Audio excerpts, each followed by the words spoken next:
Bagi saya, bilangan yang saya sebutkan tadi 20,000 ke 40,000, dia hari ni tak susah. Yang susahnya sekarang ni ialah, ada tak kita tools ni, alat-alat ni. Macam kita lah, macam kita buat podcast. Saya dah buat podcast dengan beberapa orang. Jadi bila kita tengok orang buat tu, orang yang dah sampai ratus-ratus ribu tu, dia dah buat 2 tahun lepas. Maknanya itu sebahagian perjalanan yang dibuat tanpa ilmu lagi.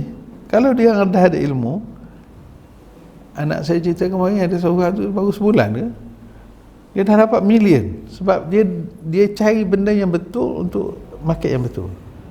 Followers dia dah. Followers ni kalau hari ni kita anggap satu kejayaan lah bila dah ada followers, sebab walaupun betul belum tentu orang tu boleh guna followers, tapi berjaya mengadakan followers itu dah satu kejayaan. Jadi sekarang ni benda akan lebih singkat masanya kalau kita kena dengan betul, buat benda betul dengan cara yang betul. Buat benda tu dah kena betul, cara pun nak kena betul. So yang lain-lain tu semua kena betul-betul, insya-Allah masa akan berubah. Dan saya sangat-sangat yakin dengan orang muda hari ni lah, sebab saya selalu tengok orang muda dengan penuh positif.